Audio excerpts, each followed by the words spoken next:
ಎಲ್ಲರಿಗೂ ನಮಸ್ಕಾರ. ನಾನು ನಿಮ್ಮ ಪ್ರೀತಿಯ ಯಶೋಮತಿ ರವಿ ಬೆಳಗೆರೆ. 1996ರಲ್ಲಿ ಆರಂಭವಾದ ಅಕ್ಷರ ಪಯಣ ಇಂದು ಮಾತಿನ ಅರಮನೆಯವರೆಗೂ ನಡೆಸ್ಕೊಂಡು ಬಂದಿದೆ. ಖ್ಯಾತ ಪತ್ರಕರ್ತರು, ಲೇಖಕರು, ಕಥೆಗಾರರು ಹಾಗೂ ಶಿಕ್ಷಣ ತಜ್ಞರಾಗಿದ್ದ ಶ್ರೀ ರವಿ ಬೆಳಗೆರೆಯವರೊಂದಿಗಿನ ಸುಮಾರು 2.5 ದಶಕಗಳಷ್ಟು ಕಾಲ ಒಡನಾಟದಲ್ಲಿ ಪತ್ರಿಕೋದ್ಯಮದ ಒಳಸುಳಿಗಳು, ಪುಸ್ತಕ ಪ್ರಕಾಶನದ ಏಳು ಬೀಳುಗಳು ಹಾಗೂ ಒಂದಷ್ಟು ಸಂಗೀತ ಸಾಹಿತ್ಯದ ಪರಿಚಯ ಮಾಡಿಕೊಂಡಿದ್ದೇನೆ.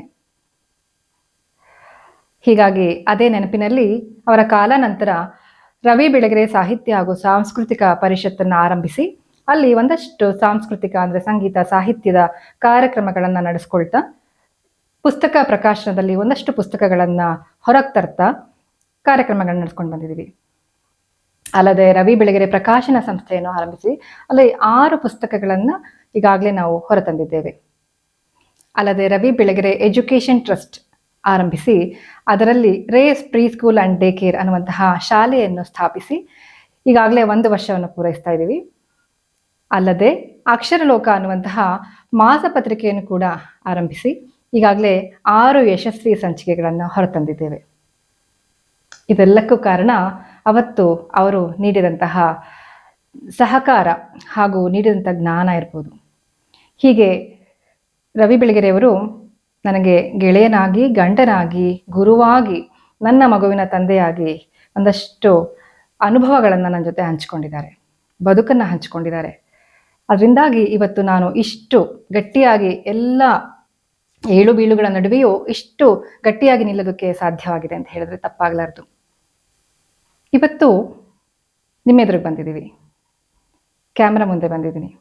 ಕಾರಣ ಯಶೋಗೆರೆ ಯೂಟ್ಯೂಬ್ ಚಾನಲ್ ಆರಂಭ ಮಾಡ್ತಾ ಇದ್ದೀವಿ. ಯಾಕಂದರೆ ಇವತ್ತಿನ ಕಾಲಘಟ್ಟದಲ್ಲಿ ಸೋಷಿಯಲ್ ಮೀಡಿಯಾ ಅನ್ನುವುದು ಬಹಳ ಪ್ರಭಾವಶಾಲಿ ಮಾಧ್ಯಮವಾಗಿ ಬೆಳವಣಿಗೆ ಕಾಣ್ತಾ ಇರೋದನ್ನು ನಾವೆಲ್ಲ ನೋಡ್ತಾ ಇದ್ದೀವಿ. ಇದು ಶ್ರೀ ಸಾಮಾನ್ಯನಿಂದ ಹಿಡಿದು ಉನ್ನತ ಶ್ರೇಣಿಯವರೆಗೂ ಸಮಾನವಾದ ಅವಕಾಶವನ್ನು ಕಲ್ಪಿಸಿರುವಂತಹ ಒಂದು ಉತ್ತಮವಾದ ವೇದಿಕೆ. ಇದು ಇನ್ನೂ ಹೆಚ್ಚು ಅಭಿವ್ಯಕ್ತಿ ಮಾಧ್ಯಮವಾಗಿ ಹೊರಬಂದರೆ ಇನ್ನೂ ಹೆಚ್ಚು ಪರಿಣಾಮಕಾರಿಯಾಗಿರುತ್ತದೆ ಅನ್ನೋದು ನನ್ನ ಅಭಿಪ್ರಾಯ. ಹಾಗಾಗಿ ಈ ವೇದಿಕೆಯನ್ನು ಯಶಸ್ವಿಯಾಗಿ ಬೆಳೆಸ್ಕೊಂಡು ಉತ್ತಮವಾದ ಕಾರ್ಯಕ್ರಮಗಳನ್ನು ನಿಮ್ಮ ಮುಂದೆ ತರಬೇಕು ಅನ್ನೋ ಕಾರಣಕ್ಕೆ ಈ ಯಶೋಗೆರೆ ಯೂಟ್ಯೂಬ್ ಚಾನಲ್ನ ಆರಂಭ ಮಾಡ್ತಾ ಇದ್ದೀವಿ. ಇದರಲ್ಲಿ ಏನೆಲ್ಲ ಇರುತ್ತೆ ಅಂತ ಹೇಳಿದ್ರೆ ಬೆಸ್ಟ್ ಆಫ್ ಬೆಳಗೆರೆ ಇರುತ್ತೆ, ಯಶೋ ಮಾತು ಇರುತ್ತೆ, ಸ್ನೇಹದ ಕಡಲಲ್ಲಿ ಇರುತ್ತೆ, ನೆನಪಿನಂಗಳ ಇರುತ್ತೆ. ಅಲ್ಲದೆ ಇತಿಹಾಸ, ರಾಜಕೀಯ, ಆರ್ಥಿಕ, ಸಾಮಾಜಿಕ, ಶಿಕ್ಷಣ ಹಾಗೂ ಒಂದಷ್ಟು ಉತ್ತಮವಾದ ಸಂದರ್ಶನಗಳು, ಚರ್ಚೆ, ಸಂಗೀತ, ಸಾಹಿತ್ಯ, ಸಾಂಸ್ಕೃತಿಕ ಕಾರ್ಯಕ್ರಮಗಳು ಎಲ್ಲವೂ ಕೂಡ ನಿಮ್ಮ ಮುಂದೆ ತರ್ತಾ ಇದ್ದೀವಿ, ಪ್ರಸ್ತುತಿಪಡಿಸ್ತೀವಿ. ಇದಕ್ಕೆ ಬೇಕಾಗಿರೋದು ಒಂದೇ, ನಿಮ್ಮ ಬೆಂಬಲ ಹಾಗೂ ಪ್ರೋತ್ಸಾಹ. ಅದು ಸದಾ ನನ್ನ ಜೊತೆ ಇರುತ್ತೆ ಅಂತ ಭಾವಿಸ್ತಿದ್ದೇನೆ. ಇರುತ್ತಲ್ಲ?